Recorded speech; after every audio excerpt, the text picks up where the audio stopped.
एक आंसू भी हुकूमत के लिए खतरा है, तुमने देखा नहीं कभी आंखों को समंदर बनते। ये लाइनें बिल्कुल सटीक साबित होती हैं उत्तर प्रदेश के चुनाव पर।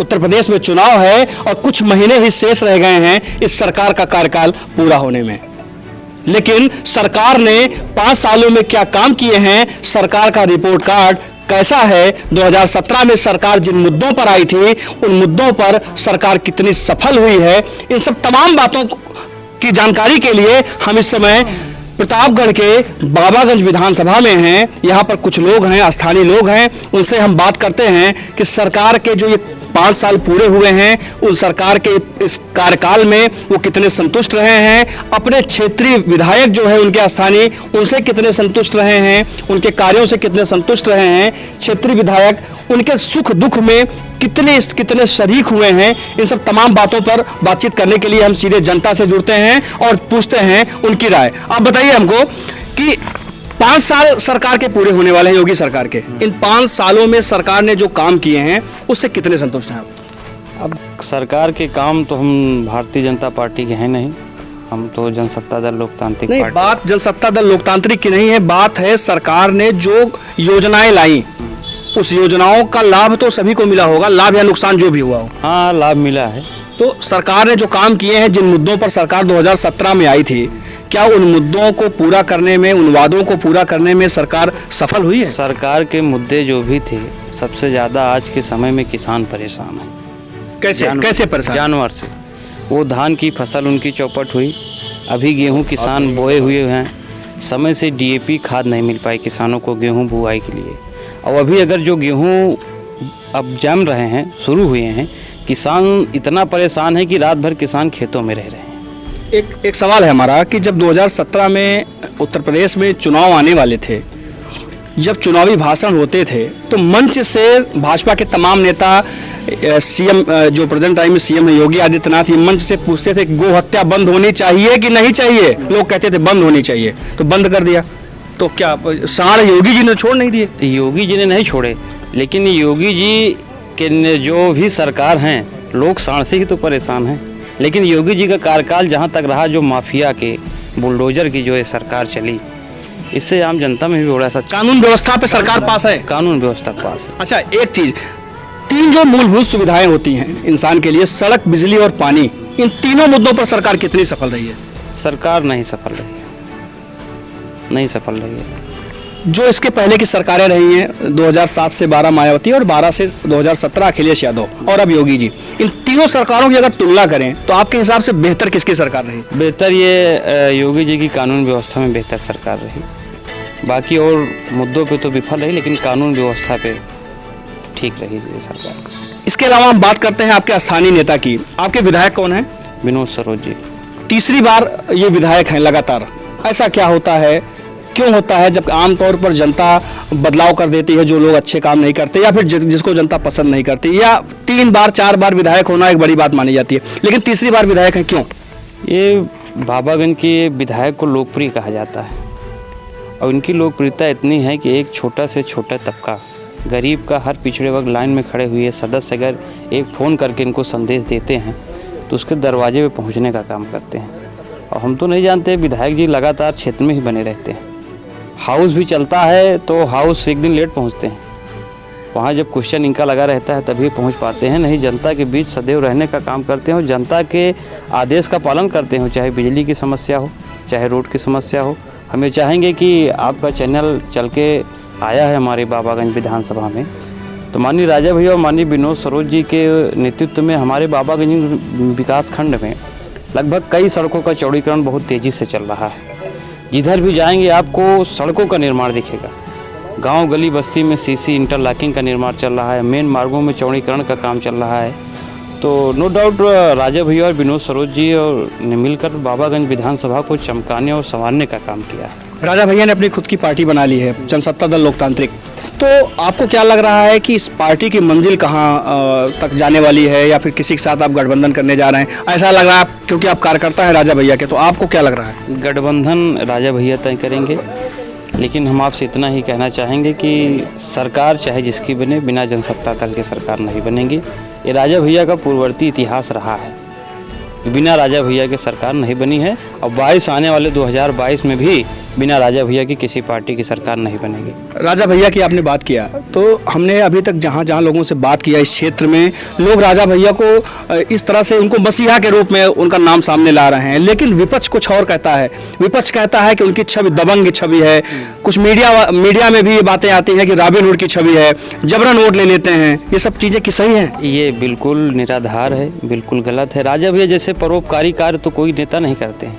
अभी नेत्र शिविर का माननीय राजा भैया ने आयोजन किया था 4 ब्लॉकों में। कितनी माताओं की जो है और पिता तुल्य बुजुर्गों की राजा भैया रोशनी देने का काम नित्य प्रतिवर्ष करते हैं।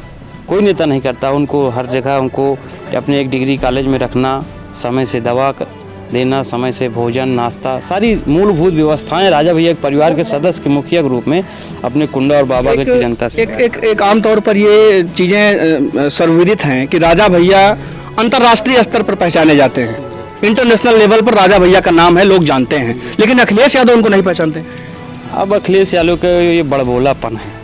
वो कहिए जब अपने पिता को नहीं पहचान पाए, अपने चाचा को नहीं पहचान पाए, अपने परिवार को, अपने भाई को नहीं पहचान पाए, तो राजा भैया उनकी सरकार में मंत्री रहे हैं। उनकी आदरणीय नेताजी मुलायम सिंह यादव जी, जिनका हमारे राष्ट्रीय अध्यक्ष राजा भैया बड़ा सम्मान करते हैं, वो उनकी सरकार कहीं न कहीं बनाने में राजा भैया का बड़ा योगदान रहा है। अब अखिलेश यादव के बड़बोलापन है, जब वो अपने पिताजी को भूल गए हैं तो राजा भैया को भूलना तो स्वाभाविक बात है। ठीक है, और भी लोग हैं, उनसे हम बात करते हैं। आप बताइए, नाम क्या है आपका? कासिफ सर द्विवेदी। क्या करते हैं आप? जी किसान खेती करते हैं। खेती करते हैं। खेती में लोग बड़े परेशान हैं इस समय आवारा पशुओं से। जी। आप भी परेशान हैं? जी बहुत परेशान है। ये किसकी वजह से हो रहा है? अरे सब भाजपा की सरकार की देन है। भाजपा सरकार ने आपके खेतों में लाके पशुओं छोड़ दिया। और पहले भी सरकारें थी, ऐसा नहीं था, लेकिन भाजपा की सरकार जब आई।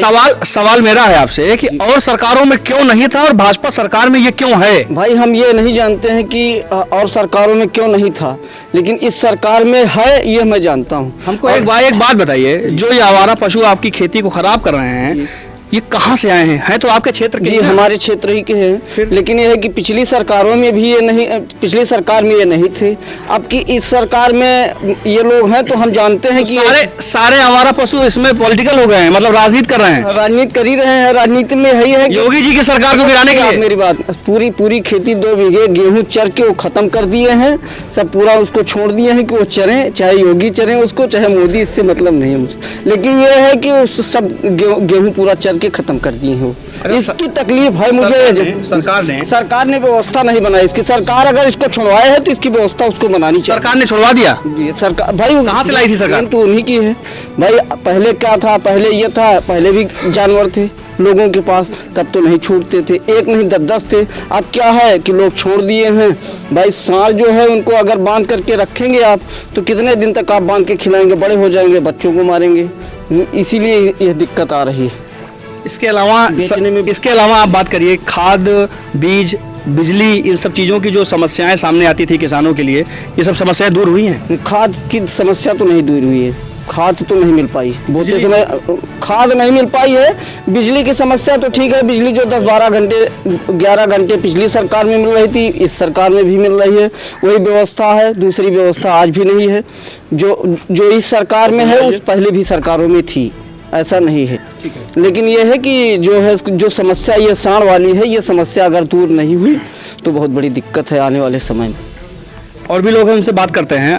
आपका नाम क्या है? राजवर्धन सिंह, हम पंचायत प्रतिनिधि हैं। अच्छा, आप पंचायत प्रतिनिधि हैं, तो कहा जाता है कि विकास की जो पहली सीढ़ी होती है वो पंचायतों से ही तय होती है। बिल्कुल। आप बताइए हमको, आप पहली बार प्रधान हुए हैं? जी।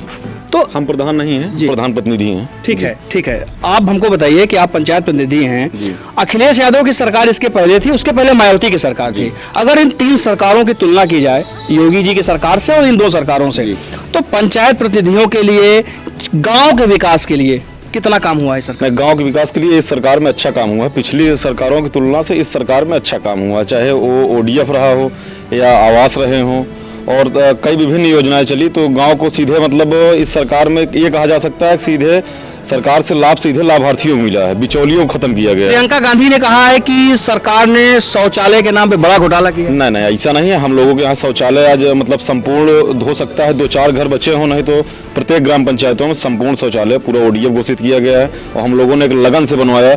शौचालय रहा हो या कायाकल्प रहा हो, तो पिछले सरकारों से तुलना किया जाए तो ये सरकार ज्यादा अच्छी थी। अच्छा, पंचायत प्रतिनिधि के अलावा आप युवा भी हैं जी। सरकार ने युवाओं के, जब कहा जाता है किसी देश का भविष्य युवा ही तय करते हैं, तो युवाओं के लिए सरकार ने क्या किया है? अब युवाओं के लिए तो दिक्कत है। युवाओं को कोई रोजगार नहीं मिला इस सरकार में, और जो ये अभी आपकी 69,000 वाली शिक्षक भर्ती हुई वो भी अधूरी रह गई, तो युवाओं के लिए तो रोजगार नहीं दे अच्छा, पाई। किस सरकार में मिला था? अब पिछले सरकार में मिला था, अखिलेश जी की सरकार में उन्होंने युवाओं को ध्यान दिया था। जैसे अब वो लैपटॉप वितरण किए थे, अभी इन्होंने चुनाव आया है तो अब इसको आप कह सकते हैं चुनाव को देखते हुए मोबाइल वितरण और टैबलेट वितरण कर रहे हैं जी। कुल मिलाकर युवाओं के लिए आपके हिसाब से सरकार ठीक काम कर रही है? ठीक काम कर रहा है, लेकिन रोजगार देने में असफल रही कहीं ना कहीं से। ठीक जी। इसके अलावा एक बात बताइए, आप ग्राम प्रधान हैं, प्रतिनिधि हैं, तो किसानी से भी जुड़े हैं, खेत खलिहानों से जुड़े हैं, किसानों से भी आपका सरोकार होता होगा, वास्ता पड़ता होगा। किसानों के लिए सरकार ने काम किया है? काम किया है, लेकिन किसान परेशान है कहीं ना कहीं। जैसे आज हमारे ब्लॉक में न्याय पंचायत स्तर पर गौशाला बनी है, इसकी जरूरत है। प्रत्येक पंचायत में एक गौशाला होनी चाहिए।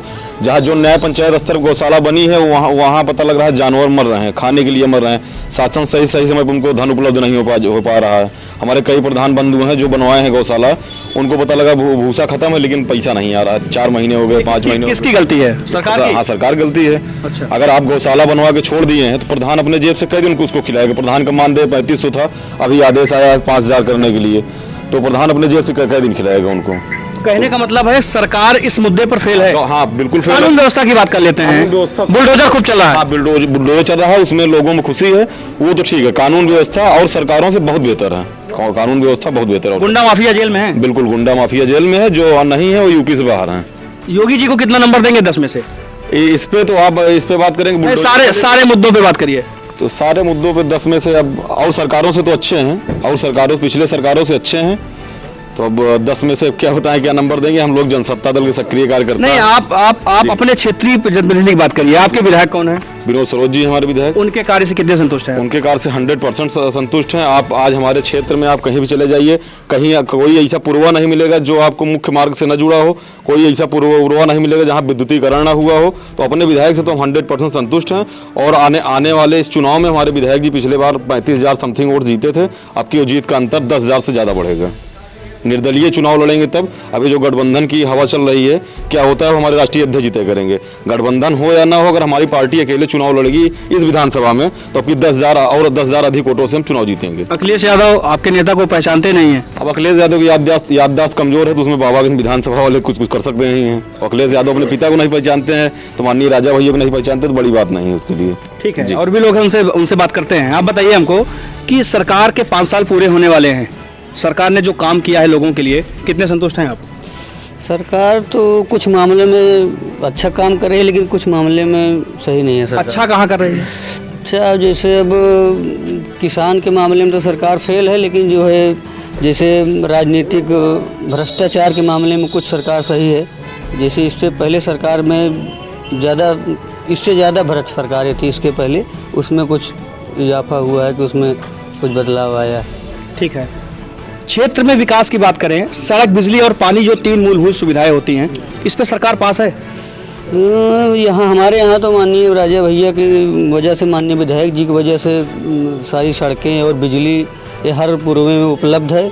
और उसके साथ साथ हमारे यहाँ के जनप्रतिनिधि, विकास तो एक मान लीजिए सतत प्रक्रिया है, लेकिन नेता ऐसा होना चाहिए कि जो जनसुलभ होना चाहिए, लोगों के हमेशा सामने उपलब्ध होना चाहिए। तो आपके विधायक उपलब्ध रहते हैं? हमारे यहाँ विधायक जो हैं कि आप क्या बताएं, एक ग्राम प्रधान भी उतना नहीं, जैसे एक ग्राम प्रधान हम भी हैं, प्रतिनिधि हैं, हम तो सुबह 8 बजे सो के उठते होंगे, लेकिन माननीय विधायक जी 6:30 बजे सवेरे उठ के अपने दरवाजे पर कुर्सी लगा के बैठ जाते हैं और लोगों की समस्याएं सुनते हैं। तो आप संतुष्ट हैं? बिल्कुल। अपने विधायक को आप 10 में से कितना नंबर देंगे? अपने विधायक को मैं 10 में से 10 नंबर देता हूँ, दे नहीं पाऊँगा, नहीं 10 में से 11 भी दे सकता हूँ। ठीक है, और भी लोग हैं, उनसे हम बात करते हैं। आप बताइए क्या करते हैं आप? जी, शशांक शुक्ला, मैं पंचायत प्रतिनिधि हूँ। मेरी माता जी प्रधान हैं प्रथम बार। अच्छा इसी ग्राम पंचायत से जहाँ आप खड़े हैं जी विकासखंड में। ठीक है। विकासखंड मेरी ग्राम पंचायत में स्थित है। एक बात बताइए, 5 साल सरकार के पूरे होने वाले हैं, कुछ समय बचा है जी। इन 5 सालों में सरकार ने जो काम किया है उस कार्य से कितने संतुष्ट हैं आप? काफ़ी बिंदु हैं, एक साथ ये नहीं कह सकते संतुष्ट या असंतुष्ट। कुछ मुद्दे पे संतुष्ट हूँ, कुछ पे संतुष्ट नहीं हूँ। कानून व्यवस्था के मुद्दे पे पूरी तरह संतुष्ट हूँ, लेकिन सरकारी विभागों का जिस तरह निजीकरण किया जा रहा है, युवाओं का रोजगार छीना जा रहा है। और रोजगार में एक गारंटी होती थी जब विभाग सरकारी रहते थे, किसी निजी कर्मचारी को कब हटा दिया जाए नौकरी से, कब निकाल दिया जाए, कब ट्रांसफ़र कर दिया जाए, तो ये कोई गारंटी तो है नहीं। तो निजीकरण करना विभागों का ये गलत है। एक सवाल है मेरा आपसे, आप निजीकरण की बात आपने किया है, हम बात करते हैं बेसिक शिक्षा की। जी बेसिक शिक्षा में तो कोई निजीकरण अभी नहीं हुआ है। जी बिल्कुल। आप प्राथमिक विद्यालयों की स्थिति के बारे में हमको बताइए, आप ग्राम प्रधान हैं इसमें। नहीं, ये स्थिति देखिए, ये अध्यापक के ऊपर है। अगर मैं अध्यापक हूँ, मैं समझता हूँ कि मेरा दायित्व तो है बच्चों को शिक्षा देना, तो निश्चित रूप से विद्यालय अच्छा चले। अगर आप अपना दायित्व तो नहीं निभा रहे हैं तो क्यों ना उसका निजीकरण किया जाए? नहीं तो ये कार्रवाई किया जाए ना गुणवत्ता के ऊपर। निजीकरण करना, एक व्यक्ति की गलती पूरे समाज को देना, पूरे शिक्षक समाज को देना, ये कतई ठीक नहीं है। अगर मैं गलत हूँ, मेरे ऊपर कार्रवाई की जानी चाहिए। चलिए विकास पे आते हैं। सड़क, बिजली और पानी, इसमें सरकार कितनी सफल है? ठीक ठाक है, 10 में से 6 नंबर देंगे। जो पिछली सरकारें रही हैं 2007 से 12 मायावती और 12 से 17 अखिलेश यादव, उससे अगर तुलना की जाए बेहतर। बेहतर है। तीनों सरकारों में बेहतर है जी। दोबारा योगी जी सीएम बनाना चाहते हैं क्या? नहीं, ये तो माननीय राजा भैया जहाँ रहेंगे सीएम, जिसको चाहेंगे वही बनेंगे सीएम। तो आप लोग राजा भैया के साथ हैं? जी बिल्कुल। राजा भैया के बारे में जो एक रूमर है अंतर्राष्ट्रीय मीडिया पे कि राजा भैया की छवि दबंग है, रॉबिन हुड है, ऐसा है? नहीं, बिल्कुल नहीं, ये तो मीडिया वालों ने बना दिया है। जी। वो जनसुलभ हैं, जनप्रिय हैं, ना कि दबंग हैं। क्षेत्र के लोग उनको पसंद करते हैं? बिल्कुल पसंद करते हैं। इसका यहाँ पे वोटिंग फेयर होती है? बिल्कुल फेयर होती है। मैं प्रधान हूँ जी। बिल्कुल फेयर होती है। इसके पहले मैं प्रधान नहीं भी था। जी। हम लोग सामान्य वोटर की तरह जाते हैं, वोट दे के आते हैं, कोई बंदूक लेके थोड़ी ना बैठा रहता है। ये तो मीडिया वालों ने एक छवि बना दिया है। अच्छा, एक सवाल ये है, जैसे आपके यहाँ के विधायक हैं विनोद सरोज जी। मैं जानना चाहता हूँ कि विधायक जी अपने स्तर से आप लोगों के लिए, क्षेत्र के लिए, विकास के लिए कितना काम किए हैं? सड़क, बिजली, पानी जो सामान्य प्रक्रिया है उसमें तो 10 में से 10 नंबर उनको दिया जाएगा। उसके अलावा मैं जनप्रतिनिधि हूँ, हमको विकासखंड स्तर पर, जिले स्तर पर अगर किसी अधिकारी कर्मचारी से कोई दिक्कत आती है, पूरा सहयोग करते हैं वो हम लोगों के माध्यम से गांव के सामान्य परिवारों तक सरकारी योजनाओं को पहुंचाने के लिए। योजनाएं तो सरकार लागू कर रही है? योजनाएं लागू कर रही है, लेकिन उनका क्रियान्वयन तो क्षेत्रीय प्रतिनिधि ही करते हैं, अधिकारी कर्मचारी ही करते हैं। उसमें आपके विधायक जी सफल हैं? एकदम सफल हैं, 10 में से 10 नंबर। ठीक है। सरकार को कितने नंबर देंगे 10 में से? 6 नंबर। बिल्कुल। ठीक है। और भी लोग हैं, उनसे बात करते हैं। आप बताइए हमको कि योगी सरकार के 5 साल पूरे होने वाले हैं, जो 5 साल में सरकार ने काम किया है, इस पे कितना संतुष्ट हैं आप? संतुष्टि के क्या बताएं कि पूरी तरह से सरकार विफल है। किस मुद्दे पे विफल है? किसी एक मुद्दे पे आप बात कर लीजिए। कानून व्यवस्था पे आ जाइए, बुलडोजर चल रहा है खूब। बुलडोजर चल रहा है। जो संपत्ति किसी ने बनाया है, अवैध रूप से ही बनाया हो, उसमें अपने जायज है? वो नहीं जायज, लेकिन उसमें जो लगा है ईंट, कंकड़, पत्थर, मेहनत, उस पर जो है कि सरकार की क्षति, वो देश की क्षति हो रही है। उस पर कब्जा करके आप उसमें कुछ खोल दीजिए। वो जो रिक्शा चला रहे हैं उनके लिए अभी योगी जी ने भूमि पूजन कर दिया, वहां पर लोगों को आवाज देने जा रहा है। जो तोड़ने से अच्छा रिक्शा चालक के लिए रात में ठंड में सो रहा है, कोई भी सरकार, कोई भी मुख्यमंत्री की बात कर रहा हूं, उसके लिए रैन बसेरा उसको बना दीजिए आप कब्जा करके। क्या गिराकर ही अपने को आप सरकार बताना चाहती है कि मैं इस लैंड को, इस बिल्डिंग को गिराकर मैंने बाहुबली हूं, मैं गिरा दिया, उसका नष्ट कर दिया? अगर आप में दम है सरकार हो तो रैन बसेरा खोल दो ना उसमें। अच्छा चलिए ठीक है। सड़क, बिजली और पानी पे आ जाइए आप। सड़क जो है सरकारी, पहली बात तो मैं आपको बता दूं कि जो आप लोग पूछते हैं वही हमको बताना होता है। मीडिया को मैं भी आगाह करना चाहता हूं कि आप लोग जनता के बीच में जाइए। नेताओं को 24 घंटा हमेशा टीवी स्क्रीन पे दिखाया जाता है, एल्बम बन गया है। ठीक है। न्यूज चैनल कोई रहने आप इस फोरम पे अपनी बात एकदम निश्चिंत होकर, निर्भीक होकर रख सकते हैं। बताइए आप। आपको मैं धन्यवाद देता हूं कि आप ग्रामीण अंचल में आए और ग्रामीणों के बातों को, समस्याओं को सुनाए। ऐसे ही चैनल को, आपका जो चैनल है यूपी न्यूज, इसके लिए मैं बहुत बहुत बधाई और धन्यवाद देता हूं आपको। रिपोर्टर को धन्यवाद देता हूं, जो चैनल के मालिक, एडिटर है, उनको धन्यवाद देता हूं कि अपने रिपोर्टरों को गांव में भेजकर जो सरकारें बनाते हैं उनकी समस्या ना सुनाकर टीवी में दिखाया जाता है, नेताजी पानी पी लिए, नेताजी खाना खा लिए, नेताजी वहां चले गए। ये क्या है? What is this? आप बताइए अपनी अपनी बात करिए। आप कितने संतुष्ट हैं? सरकार ने जो काम किए हैं उससे आप संतुष्ट हैं? सरकारों को मैं बताऊं तो अभी तक राजनीतिक दल कोई बना नहीं है, जातनीतिक दल है। जब राजनीतिक तब बनेगा जब सभी समाज के सभी जातियों के बिरादरियों को बराबर टिकटें दी जाएंगी। तो ये नहीं होगा कि यादव जी सपाई हैं, पंडित जी भाजपाई हैं, बाबू साहेब जनसत्ता वाले हैं।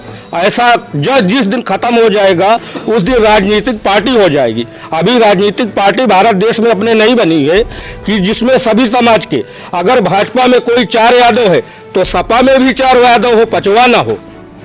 कांग्रेस में भी 4 यादव हो, पंडित जी भी 4 हो, पाल भी हो, नाई भी हो, कुम्हार भी हो, कुनबी भी हो, पटेल जो भी है सभी। आपकी पीड़ा ये है कि जातिगत आधार पर लोगों को सही ढंग से प्रिपेयर नहीं किया जाता है चुनाव। पीड़ा नहीं है, पीड़ा नहीं। ये आप जो पूछ रहे हैं, आप गांव में जाएंगे तो अब जमाना वो नहीं रह गया। लैंड लायर वाला की आदेश दे दिया तो उनका फरमान जारी, सब शिक्षित हो गए, अपना हक जानते हैं। भिखारियों में लाइन लगा के गिनाना कि आपको ये सुविधा दे दिया, वो नहीं। हिस्सेदारी मांगता है और कोई आदमी की टिकट कितना दिए आप बताओ अखिलेश जी? यादव को तो आप 200 बना दिए, भाजपा वाले आपने 402 में आपने दे दिया, पंडित जी को 50, बाबू साहब को 60, तो और अन्य नाई कुम्हार कुनबी ये सब पाल कहाँ गए? इनको भी टिकट चाहिए। राजनीतिक पार्टी है ही नहीं, आप पूछिए आगे। चलिए अपने जनप्रतिनिधि के बारे में बताइए। आपके विधायक कौन है? हमारे विधायक श्री विनोद कुमार सरोज जी हैं। किस पार्टी के विधायक हैं? वो निर्दलीय है अभी तक, लेकिन पार्टी बनी है जनसत्ता दल लोकतांत्रिक पार्टी के नाम से है, जिसमें माननीय राजा भैया जी राष्ट्रीय अध्यक्ष हैं। और उनके विषय में विकास के बारे में अगर आप पूछेंगे तो पूछने से पहले बता दें कि जब वो आए विधायक हुए तभी से हम लोग ने जाना कि विकास क्या होता है। उसके पहले हम साइकिल से जब निकलते थे तो आप समझिए कि साइकिल से चलने के लिए रास्ता नहीं होता था। अब जब से माननीय राजा भैया और माननीय विधायक जी विधायक हुए हैं तब से बाबागंज कुंडा में, चूंकि यहाँ पर एक तो समस्या जो बड़ी है, हमारा विधानसभा वो भी आरक्षित आज तक। मैं आरक्षण का विरोधी तो नहीं हूँ, लेकिन कौशाम्बी लोकसभा जो है वो भी आरक्षण। यहाँ पर उस तरह का कोई तेज तर्रार आज तक कोई हुआ ही नहीं। जब आपके विधायक से आप संतुष्ट भी हैं और आप कह रहे हैं तेज तर्रार भी नहीं है, तो कैसे? पहले अच्छा पहले जी। लेकिन जब से आए माननीय राजा भैया तो उनके साथ में विधायक जी उनके देखरेख में तब से यहाँ विकास होना शुरू हुआ जी। ये कहने का मतलब। ठीक है, मतलब आप इनके कार्य से संतुष्ट हैं? जी। ये एक तो सुलभ है। इस तरह विधायक तो मैं कहता हूँ वर्ल्ड में नहीं होगा, गारंटी लेता हूँ। इस तरह विधायक विनोद सरोज जैसा वर्ल्ड में नहीं होगा। इसलिए नहीं होगा, आप अभी अगर लाइन पे है फोन लगा दूं या कोई भी नहीं किसी से लगवा लीजिए तो 1 मिनट में फोन से बात करेंगे और समय देंगे। और उसके बाद भी जब आप कहेंगे जो समस्या गांव में, कोई भी गांव में आप जाएंगे तो बिजली अगर आई होगी तो नाम पहले बिजली लोग सुना करते थे, अब जो बिजली के उपकरण है, खंभे हैं, वो एक समस्या और बिजली से मैंने छेड़ दिया। बिजली का जो ट्रांसफार्मर लगा था पहले से तो कनेक्शन हुआ करते थे गांव में 20, तब केवीए 25, अब कनेक्शन हो गए 1000 और केवीए वही 25। तो कहाँ से लाइट जलेगी? जुगनू तो आपके विधायक जी ने फिर आप बिजली क्षेत्र में काम नहीं किया? जब वो माननीय राजा भैया ने, माननीय विधायक जी ने इस बात को समझा तो इस समस्याओं को हर जगह हर गांव में 25 केवीए से 150-200 जो वहाँ कनेक्शन का अनुपात हो वो करवाने का काम किया है। 10 में से कितने नंबर दे रहे हैं अपने विधायक जी? 10 में से तो मैं प्लस करके देना, प्लस 90 कर दीजिए, 100 नंबर दीजिए। 10 में 100 जी। चलिए बहुत बहुत धन्यवाद। और भी लोग हैं, उनसे बात करते हैं। आप बताइए, पहले अपना परिचय दीजिए। आप नाम क्या है, करते क्या हैं आप? मेरा नाम काशी राणा है और हम एक सम्मानित समाचार पत्र से जुड़े हुए हैं और सामाजिक। आप पत्रकार हैं जी। आप बताइए, आप पत्रकारिता जो है समाज का चौथा स्तंभ होती है। आप हमको बताइए, क्षेत्र में है, लोगों के बीच में आप बराबर हैं, सरकार ने जो कार्य किए हैं उससे क्या आम जनमानस संतुष्ट है? देखिए, आम जनमानस में उनके समर्थन में भी लोग हैं और उनके विरोध में भी लोग हैं। सरकार का मूल काम आपने बताया 3, सड़क बिजली पानी। तो सड़क बिजली पानी की जिम्मेदारी जो है क्षेत्र के विधायक के ऊपर दी जाती है। हमारे विधायक 5 साल सत्ता से बाहर रहे, लेकिन उन्होंने प्रयास किया कि क्षेत्र की सड़कें बने और उसका प्रतिफल दिखाई भी दे रहा है। क्षेत्र में कई सड़कों पे काम लगा हुआ है। और रही पानी की बात, तो अब की हमारे यहाँ एक इसी बगल से प्रतापगढ़ जल शाखा से निकलती है हीरागंज रजबहा, ये जाती है माननीय मंत्री स्वामी प्रसाद मौर्य के घर तक एकदम। इसमें ये होता था 5 साल कि कभी पानी नहीं जा पाता था। ये कहा जाता था, विभाग में चर्चा होती थी, आप कभी अधीक्षण अभियंता के पास पहुँचेंगे, जेई के पास बात करेंगे कि मंत्री जी के घर तक पानी पहुँचाना है। तो अब की बार इतनी बढ़िया सफाई हुई और सब लोग, कई ग्राम सभाएं हैं, हमारे प्रधान बंधु हैं, इनके गांव सभा से गुजरती है कि अब की इतनी बढ़िया सफाई हुई और पानी लोगों को मिल गया। कि तो अभी तक क्या होता था कि सफाई का पैसा आया, जेसीबी रात में चल गई, पोकलैंड चल गई, सफाई हो गई। लेकिन अब की किसानों को लग रहा है हाँ काम हुआ है। ये इसमें मतलब आप इसका श्रेय किसको देना चाहेंगे? इसका श्रेय हम क्षेत्रीय विधायक श्री विनोद सरोज जी को देना चाहेंगे, क्योंकि उन्हीं के अथाक प्रयास से हुआ है और जो है खड़े होकर काम करवा रहे हैं। और वो खुद जो है आप बराबर क्षेत्र में रहते होंगे, लोगों के से मिलते जुलते रहे होंगे, आप हमको कानून व्यवस्था के बारे में बताइए। इस सरकार में कानून व्यवस्था की हालत क्या है?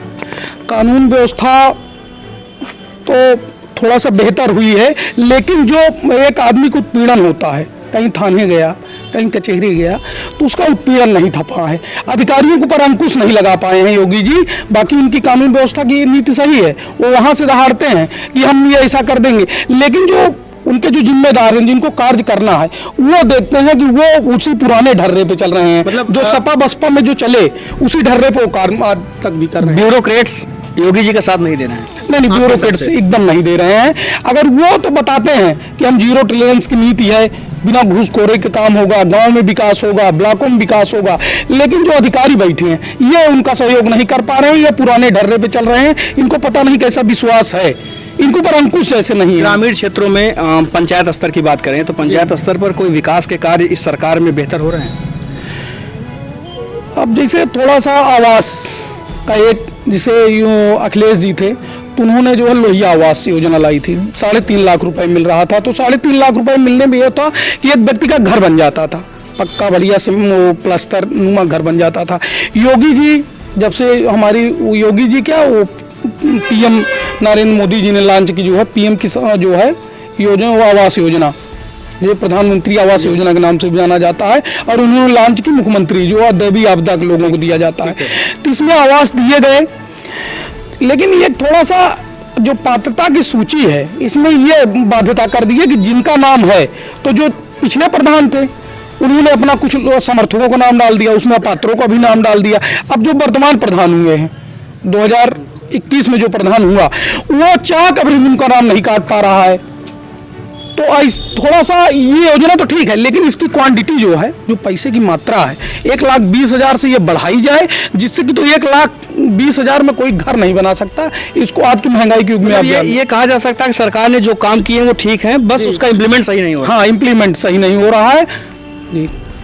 तो ये कुछ लोग थे, उनसे हमने बात किया कि सरकार के 5 सालों का जो कार्यकाल पूरा होने वाला है वो कितने उससे संतुष्ट हैं, सरकार ने लोगों के लिए काम क्या किया है। हालांकि इस पूरे क्षेत्र में, इस पूरी विधानसभा में कहीं न कहीं राजा भैया का जादू लोगों के सिर चढ़कर बोल रहा है। लोगों का कहना है कि राजा भैया उनके लिए मसीहा हैं। जो मीडिया में जो तमाम अफवाहें फैलती हैं राजा भैया को लेकर, वो सारी बातें सही नहीं हैं। यहाँ के लोगों का कहना है राजा भैया के कार्य से, और उनके जो क्षेत्रीय विधायक हैं, राजा भैया की पार्टी के प्रदेश अध्यक्ष हैं विनोद सरोज, उनके कार्य से भी वो पूरी तरह संतुष्ट हैं और दोबारा फिर से वो उनको विधायक के रूप में देखना चाहते हैं। यूपी न्यूज़ के लिए प्रतापगढ़ से उज्ज्वल सिंह।